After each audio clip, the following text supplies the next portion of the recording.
nilai-nilai setiap lembaga terkait dengan partisipasi pemilih. Namun dalam pelaksanaannya memang target yang dilakukan oleh KPU ini bisa mencapai di atas rata-rata. Artinya dalam suasana pandemi pemilih bisa datang berbondong-bondong untuk datang ke TPS memilih para jagoannya, sehingga nilai itu bisa dikatakan sudah sangat maksimal. Apa yang dilakukan oleh KPU, saya bisa katakan ini merupakan nilai baik karena KPU berhasil mengajak partisipasi masyarakat untuk datang berbondong-bondong dalam suasana pandemi dan suasana musim hujan juga, sehingga tingkat partisipasinya cukup tinggi. Begitu mungkin. Baik, Pak Kafrawi, bagaimana Anda menilai kerja dan upaya KPU sebagai penyelenggara dengan melibatkan berbagai elemen dalam peningkatan partisipasi pemilih saat ini? Ya, KPU sebenarnya sudah banyak melakukan kegiatan-kegiatan pendidikan politik, sosialisasi politik. Kami misalnya dengan KPU sebelum pelaksanaan Pilkada Kota Makassar ini kita melakukan sosialisasi perempuan untuk menggait bagaimana tingkat partisipasi masyarakat ini semakin baik. Namun pada pelaksanaannya memang masih banyak kekurangan yang kita temukan, kita pantau dalam pantauan kami sebagai koordinator. Dalam hal ini kami sebagai relawan pemantau. Jadi relawan kami tersebar di 9 kecamatan ini masih melihat banyak kekurangan yang perlu dibenahi bersama-sama. Bukan hanya tugas KPU sebagai penyelenggara, tapi kita semua masyarakat sipil juga harus terlibat untuk bagaimana bersama-sama menyukseskan pesta demokrasi kita yang bukan hanya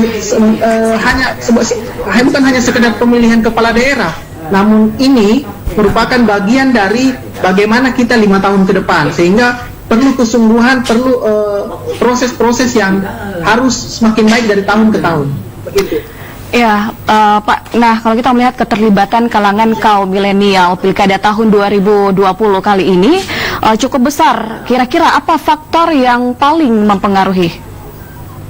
Ya, para kandidat yang bertarung di Pilkada Kota Makassar ini khususnya mampu menggait kaum milenial dengan hampir semua kandidat mampu menggait suara milenial ini. Kenapa saya bilang demikian? Karena masing-masing kandidat bisa memberikan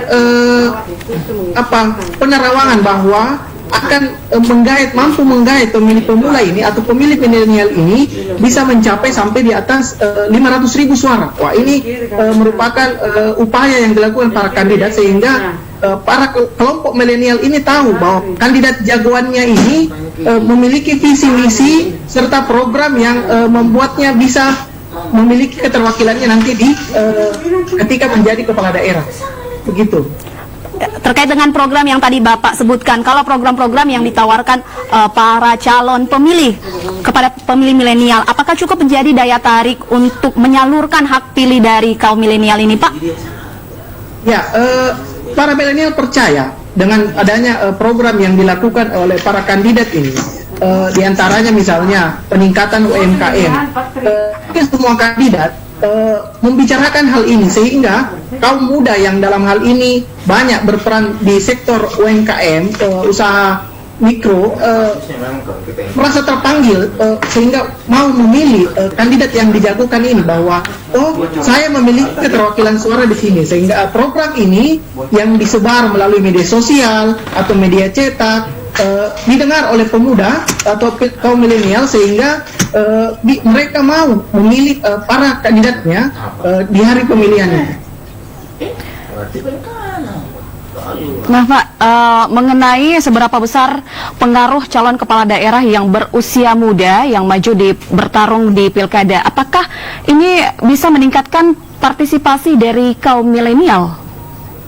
Ya, dengan adanya kaum muda yang ikut serta dalam pertarungan Pilkada ini merupakan bentuk perwakilan suara kaum muda, bahwa bukan hanya kaum tua yang bisa ikut menjadi kepala daerah, namun kita semua bisa ikut memiliki hak yang sama, hak untuk memilih dan hak untuk dipilih. Jadi siapapun yang telah mencapai usia batas menjadi seorang kandidat bisa ikut serta dalam keterwakilan itu. Tidak kenal usianya muda ataupun tua, semuanya bisa menjadi perwakilan baik di kepala daerah maupun di legislatif nanti.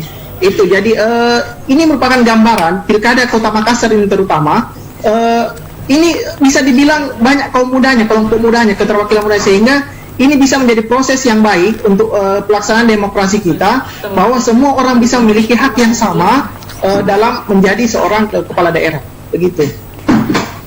Baik, Pak Kafrawi, terakhir kami ingin menanyakan apa yang ingin Bapak sampaikan kepada KPU selaku penyelenggara maupun kepada masyarakat dan kepala daerah yang terpilih. Baik, kalau kami sesuai dengan rekomendasi yang kami lakukan di hari H pemilihan kemarin, tanggal 9 Desember, bahwa KPU masih melakukan peningkatan kapasitas di seluruh penyelenggara di semua tingkatan, baik di tingkat kecamatan sampai di tingkat TPS, sehingga pelaksanaan demokrasi kita ini semakin baik, semakin hari.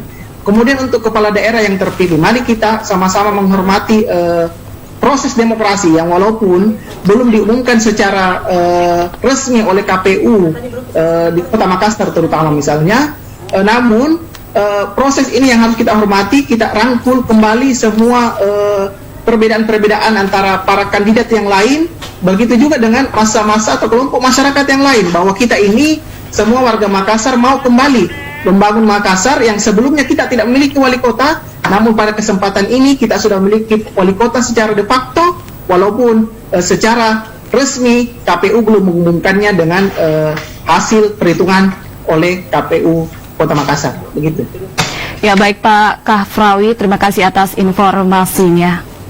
Baik pemirsa, kami akan segera kembali usai jeda berikut ini dan dilanjutkan dalam segmen Pilkada Serentak. Tetaplah bersama kami.